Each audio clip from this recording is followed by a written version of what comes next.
شاہ صاحب میں چاہوں گا کہ یہاں اگر تفصیل بیان ہو جائے، کچھ نماز جنازہ کا طریقہ ہے اس کی اگر تفصیل بیان ہو جائے تو لوگوں کے لیے یہ جو شارٹ کلپ ہوگا یہ بہت زیادہ سود مند ثابت ہوگا۔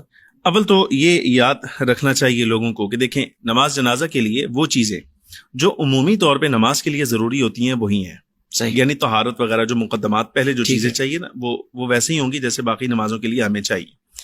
دو فرق یہ ہے شروع میں جو لازم ہے، ایک تو کھڑے ہو کر پڑھا جائے گا اور دوسرا 4 تکبیروں کے ساتھ پڑھا جائے گا۔ یہ چاروں تکبیریں یہ یاد کر لینا چاہیے کہ یہ چاروں تکبیریں جنازہ کی ایسے ہی ہیں جیسے نماز کی ایک ایک مستقل رکعت ہوتی ہے۔ صحیح، یعنی اگر جس طرح عمومی طور پہ پنجگانہ نماز میں کسی آدمی کی ایک رکعت رہ جائے تو اس کی نماز نہیں ہوتی، ایسے ہی اگر کسی شخص کی ایک تکبیر رہ گئی تو اس کی طرف سے جنازہ نہیں ہوگا۔ صحیح، تو فرق یہ ہوتا ہے کہ امام جو ہے وہ بلند آواز سے تکبیر کہتا ہے اور جو مقتدی ہوتا ہے وہ آہستہ آواز سے تکبیر کہتا ہے۔ تکبیر کہنا لازم ہے، صحیح، تو ہر بندے کو چاہیے تکبیر کہتا رہے تاکہ اس کی طرف سے جنازہ کی ادائیگی ہو جائے۔ اس صورت میں جب یہ دونوں چیزیں ہمیں مل جائیں تو اب اس کے بعد دیکھیں قلبی ارادہ، نیت، اگر زبان سے کوئی بندہ ارادہ کرتا ہے تو 4 تکبیرات نماز جنازہ، فرض کفایہ، وہ ساری چیزیں لوگوں کو یاد ہوتی ہیں، وہ اسی کے ساتھ آخر تک سب سے پہلے نیت ہو جائے گی، دل کا ارادہ بھی کافی ہوگا، زبان سے دہرا لے تو چلے زبان دل کی رفیق ہو جائے گی، واہ، یعنی جو دل میں ہے وہی زبان پر آ جائے گا، بہت اچھا۔ مطابقت ہو جائے گی، نمبر 1۔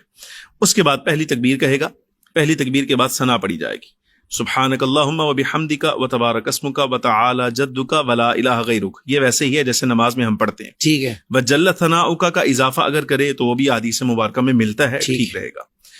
اس کے بعد دوسری تکبیر کہی جائے گی ہم، اور دوسری تکبیر کے بعد درود پڑھا جائے گا۔ ہم، درود شریف نماز والا ہی، درود ابراہیمی، اللہم صلی علی محمد وعلی آل محمد کما صلیت علی ابراہیم وعلی آل ابراہیم انک حمید مجید، آخر تک یہی درود شریف پڑھے گا۔ اس کے بعد تیسری تکبیر کہی جائے گی ہم، اور تیسری تکبیر کے بعد میت کے لیے مخصوص دعا پڑھی جائے گی، جیسے صحیح، اللہم اغفر لحینا و میتنا و شاہدنا و غائبنا الی آخرہ، یا اس کے علاوہ کوئی اور دعا اگر آتی ہے جو احادیث مبارکہ میں جو آئی ہیں وہ پڑھے تو بہت زیادہ بہتر، ہم، بہت زیادہ بہتر جو احادیث میں آئی۔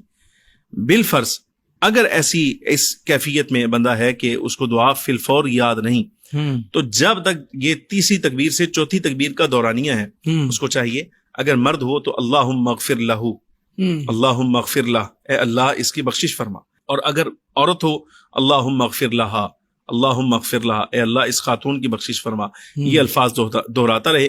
پھر اس کے بعد چوتھی تکبیر کہی جائے گی، چوتھی تکبیر کے بعد سلام پھیر دیا جائے گا۔ تو یہ طریقہ اس کا۔ قبلہ شاہ صاحب یہ شرط فرما دیں کہ اگر تکبیر میں ہاتھ اٹھانے ہیں یا نہیں اٹھانے؟ جی تکبیر میں ہاتھ نہیں اٹھائے جائیں، بس صرف پہلی جی صرف تکبیر؟ شروع میں جو تکبیر تحریمہ ہے اس وقت ہاتھ اٹھائے جائیں گے، اس کے بعد باقی تینوں تکبیروں میں ہاتھ نہیں اٹھائے جائیں گے اور ایسے ہی باندھ کے رکھیں گے۔ اسکنوا فی الصلاۃ کا حکم جو چونکہ سرکار نے خود ارشاد فرمایا ہے کہ نمازوں میں سکون اختیار کرو، صحیح، مالی اراکم رافعی ایدیکم کانہا اذناب خیل شمس اسکنوا فی الصلاۃ، ہم، سرکار نے ارشاد فرمایا مجھے کیا ہوا میرے اصحاب، میں تمہیں دیکھتا ہوں کہ تم نماز میں ایسے بار بار ہاتھ اٹھاتے ہو جیسے شوخ گھوڑے دمیں ہلاتے ہیں۔ اوہ، اسکنوا فی الصلاۃ، نماز میں سکون اختیار کرو۔ سبحان لہٰذا اللہ، یہ جو اسکنوا فی الصلاۃ کا حکم ہے یہ اس کے منافی ہوگا بار بار ہاتھ اٹھانا۔ تو امام الانبیاء صلی اللہ علیہ وسلم کے اس ارشاد کے مطابق صرف پہلی مرتبہ تکبیر تحریمہ کے وقت ہاتھ اٹھائے گا، صحیح۔ اس کے بعد ہاتھ نہیں اٹھائے گا۔